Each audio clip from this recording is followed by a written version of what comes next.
សាច់ខ្មៅក៏ក្រាក់ចិត្តអើយចិត្តគិតស្ទើរស្ទាំងគ្មានទាំងប្រាំងហាក់គ្មានមុនស្នេហ៍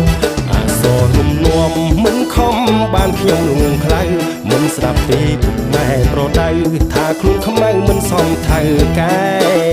ទូចិត្តឆ្អិតទ្រូងព្រោះបេះដូងក្រងរើគូស្នេហ៍ដូចជ្រាបជុលនៅបាតទន្លេមិនអាចឃើញទេទោះច្រើនខែឆ្នាំ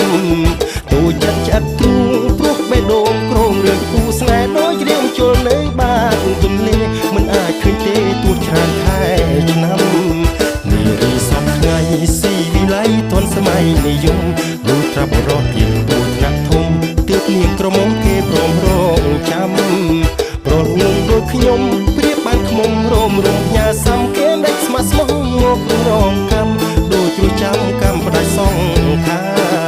ប្រលងដូចខ្ញុំព្រៀបបានខ្មុំរមរំញ៉ាសំគេដេចស្មាស់ស្មោះមករងកម្មដូចជ្រោះចាំកម្មផ្ដាច់សងខាកុំថាទឹកប្រាំងហើយទាំងស៊ីតែអ្នកល្ងងយកទឹកលុយធ្វើលុយបិទជុំអ្នកល្ងងលងលបែងតណ្ហា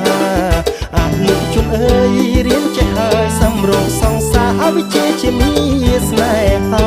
នោមអនាគតចូលរុនដៅ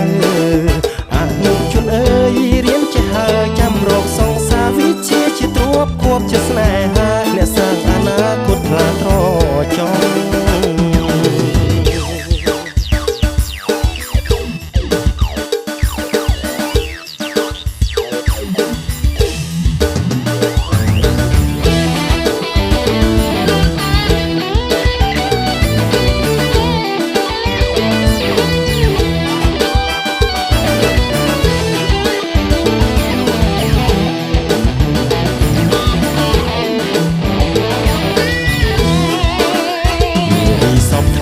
ស៊ីវិល័យទាន់សម័យនិយមលុះត្រាប់រស់ពីពោះថ្នាក់ធំទើបនាងក្រមុំគេព្រមរងចាំ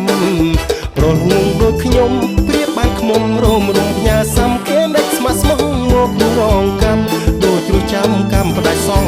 ខាប្រលងដូចខ្ញុំព្រៀបបានខ្មុំរមរំញ៉ាសំគេដេចស្មាស់ស្មោះមករងកម្មដូចជ្រោះចាំកម្មផ្ដាច់សងខាទឹកប្រាំងហើយទាំងស៊ីតែអ្នកល្ងងយកទឹកលុយធ្វើលុយបិទជុងអ្នកល្ងងលងលបែងតណ្ហាអនុជនអើយរៀនចេះហើយសម្រងសង្សារអវិជ្ជាជាមា